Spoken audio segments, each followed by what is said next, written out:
Yeah, it's starch, rice, corn, potatoes, sweet potatoes. It's starch that has healed thousands of my patients. Like, for example, a young lady from the Bay Area had deforming rheumatoid arthritis, the point where she couldn't catch her mom.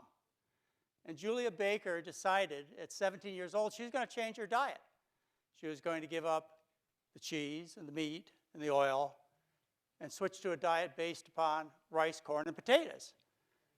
And it took about 7 days before she started getting better. Or from Sacramento, Robert Cross used to work in the Attorney General's office. He got terrible chest pains, high blood pressure, diabetes, high cholesterol, overweight. Went to his doctor for a solution. Quickly ended up in front of the cardiologist who recommended what? The heart surgery. He said, no, I've got a better idea. And he switched to a starch-based diet. Lost 60 pounds, dropped his cholesterol from 300 to 150, cleaned out his arteries. Or Deb Tissack from Chicago.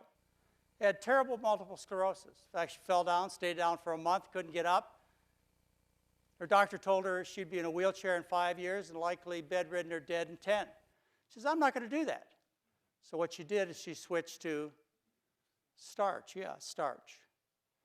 I'm Dr. John McDougall. I've been in this business for 44 years. And I'm the luckiest doctor in the world because my patients get well. It started out, I have to tell you, it started out by a bit of an accident. I was in Michigan, to Hawaii, my internship back in 1972. I stayed on Oahu for a year, practiced just general internal medicine or internship type of program. And then after a year, I fell in love with Hawaii and I didn't want to leave. So I took a job on the Big Island as a plantation doctor. And there I worked as a general doctor for 3 years. I caught babies, I pronounced people dead, I did brain surgery in the middle of the night. But I learned everything that I know today during those 3 years from my patients. The first thing I learned is that I wasn't a very good doctor. I thought I was going to make all these miraculous cures. I mean, I watched Ben Casey, Dr. Kildare, Marcus Welby. I knew what a real doctor did. And I went into this general practice on the Big Island of Hawaii, and I started taking care of these 5,000 sugar plantation patients. And I gave them the best pills I could find. Sent them off to the best surgeons in Honolulu. And they wouldn't get well. They just stayed fat and sick. I thought it was because I was a bad doctor.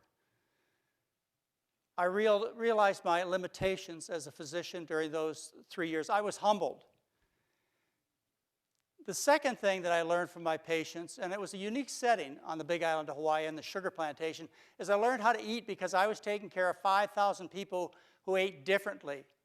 I was taking care of first, second, third, and fourth generation Filipinos, Japanese, Chinese, and Koreans.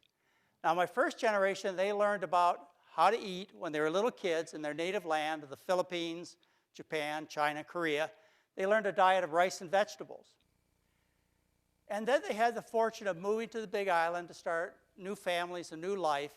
But with them, they took their original diet, and they continued to eat rice and vegetables. The kids, who were influenced a little bit by the Western diet, they started to change. And by the time you got to the grandkids, you were looking at people who ate the traditional Western diet. Now, realize these are people of the same genetics, same kind of work for over 100 years on the sugar plantation. Yet before my eyes as a doctor, what I saw is I saw people living on rice and vegetables, no dairy, just a little bit of meat at most, trim, healthy, hearty people, no MS, no arthritis, no diabetes, no heart disease in that first generation living on those traditional diets.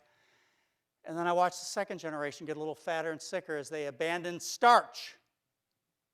And then the third generation, which feared starch, rice, corn, potatoes, and took on meat and dairy in their diet and oils, they got fat and sick just like every other American. Well, after 3 years, I had to leave as a general practitioner. I went back to Oahu to become a board-certified internist. And I spent the next 2 years studying in the scientific library, in the medical library, next to Queens Medical Center, to see whether anybody else had made this observation, that people who live on starch, rice, corn, potatoes, sweet potatoes, are thin, healthy, hearty, young-looking, not just in the world today, but throughout history, and that will switch to a well-balanced diet, the rich American diet, with lots of protein and calcium and other of these wonderful nutrients, that they got fat and sick. And what I found out was that scientists over the previous 100 years had made this observation. In fact, it goes further back than that.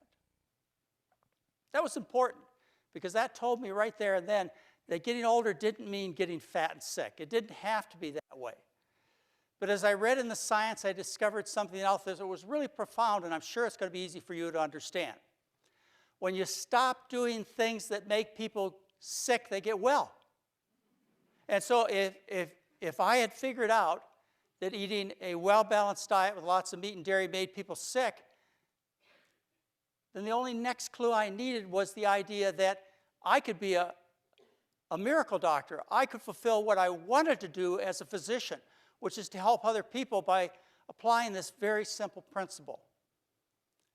And that is to feed people a diet for human beings. You know, there is a diet for people. I know you might be surprised considering the variety that everybody eats. But there is a diet for human beings. And each and every one of you ought to be able to answer that question for yourself, for your spouses, for your children, for your friends. You should be able to have that answer. When somebody says, well, what do human beings eat? I mean, after all, you know what a cat eats, right? Yeah, you know, cats are carnivores. And horses, they have a diet. And parrots have a diet. You never take and feed your parrot meat or your cat nuts and seeds. So every animal must have a diet. What is the diet for human beings? Well, history would tell us what that is. When you look back through history, and you can go back 2.5 million years, and you see that the bulk of human beings have lived on starch-based diets. We have evidence from 44,000 years ago that said that the Neanderthals lived on starches.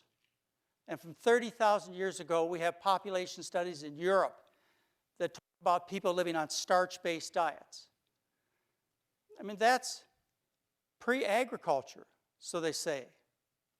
That's pre-civilization, so they say. But how about over the last 10, 12, 14,000 years? We have really direct evidence. We have written evidence about what people ate. And if you're a person of history, you know what people ate.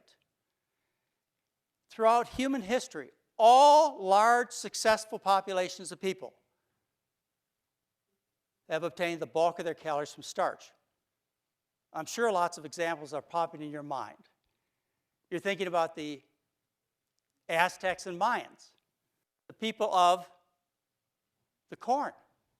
And if you go a little bit further south, and you look at the Incas, they lived on potatoes, except when they went to battle, and then they switched to quinoa. And if you go to the Middle East, these people are from the bread baskets of the world. In Asia, I think most people can relate to the rice-based diets. And think about these people. Trim, hardy, healthy, strong warriors. The diet of human beings has been traditionally and always will be a diet based on starch with the addition of fruits and vegetables. What happened is people became more effective at gathering calories. And the richer people in each and every society, what happened to them is they no longer had to eat the starches. They could instead eat the animals that were eating the starches. And as a result, there was a certain segment of the population throughout all of human history that became wealthier than the rest of the people. And these people could eat meat in the form of pheasant or pigs or other kinds of animals and put the starches as side dishes. You have the pharaohs and the kings and the priests and the priestesses of 3,500 years ago who are described as fat. The examination of their bodies 3,500 years later shows terrible atherosclerosis, gallbladder disease, and all kinds of other problems of Western civilization. Well, we had a few kings and queens back then. And then as time went on, more and more people were able to eat like kings and queens. And you recall King Henry VIII and his court. What'd they look like? Americans. That's what they looked like. And then as time went on, we became more efficient at gathering food. People became wealthier. We had the Industrial Revolution in its midst 150 years ago, and we had the discovery of fossil fuel. And as a consequence, almost everybody in Western society could eat like kings and queens. And what's the result? Can't you see it? Can't you see it? When people abandon their starch-based diets of rice and corn and potatoes with the addition of fruits and vegetables, instead they eat the food of royalty, as people do in Western society, what would you expect? That you'd have people that look like kings and queens and are sick with diabetes and heart disease and cancer and multiple sclerosis. Anyway, that's the setting of the country today. The statistics are very familiar to you, I'm sure. We live in a society where people are fat and sick, and not just the adults, but the children too. 30% of the kids are overweight. Not only are they overweight, but deep under their skin is a lot of sickness. These kids have atherosclerosis. They have arthritis. They suffer precocious puberty. Little boys are going through puberty at age 9. Little girls around age 8. That's 5, 6 years before intended. We have a society of sick children. Now, come on. Civilized people don't let children be hurt. But somehow we do in our society. Somehow it's okay for the kids to be sick. Well, it's not okay. People should rise up to the occasion and protect our children. How about our soldiers? Yeah, our soldiers are sick. We send our men and women across the world to represent us and to keep us safe, and yet half the soldiers are overweight. And underneath that obesity is a lot of sickness. What kind of society tolerates men and women who fight in our defense, tolerates them being ill because of the rich Western diet, feeds them a diet of kings and queens? Makes no sense at all. How about our businesses? We're competing in a world market, and our fat and sick. How do we compete with people in Japan who live on starch-based diets, or China, or India? Oh, I know how we compete. We just wait till we switch to the American diet and get fat and sick, right? No, I think there's a better way. We can work hard to get our employees healthy. How about a healthcare system where 20% of our gross national product is expected to be spent on illness? How can we ever get ahead? How can we solve the deficit? How can we fix this world? When we have a world where people look and feel and function like kings and queens. The solution is simple, but it doesn't favor business. That's the problem. We have a celebration here. George McGovern, Senator George McGovern, died last month, October 21st, 2012. George McGovern was essentially the author of the Dietary Goals of the United States, which were published in January of 1977. These goals were to be similar to the Surgeon General's report of 1964. The Surgeon General's report of 1964 changed America, changed the Western world. Back then in the 70s, half. Today, fewer than 20% of people smoke.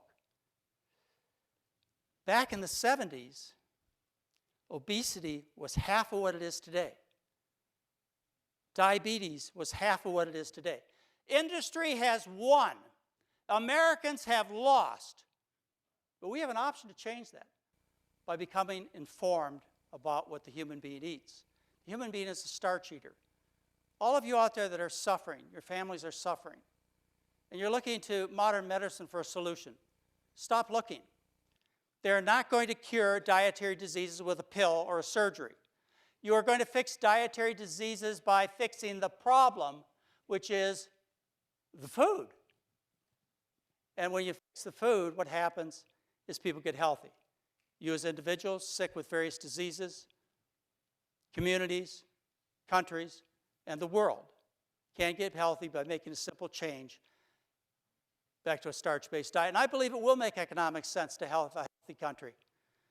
I believe it's worth doing. Now, I know a lot of you who are new to this, you think about changing your diet.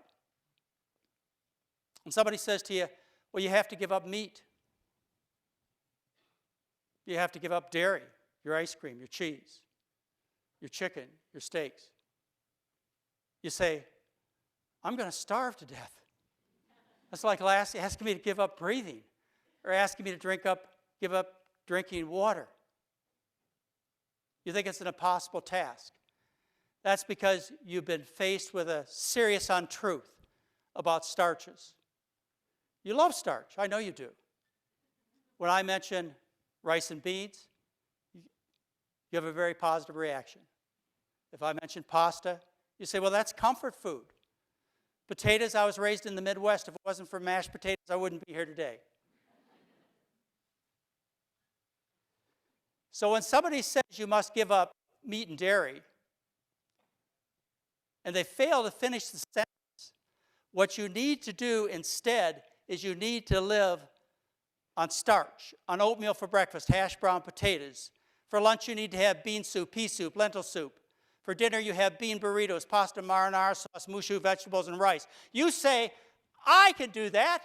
Well, of course you love those foods. This is the kind of education that we need. We need a new dietary goals for the United States. We need a government that will stand up and tell the truth to the people. We need a society that will not tolerate uncivilized behavior like letting our children be sick and our military be sick and our poor people be sick and our workers be sick because of the diet of kings and queens.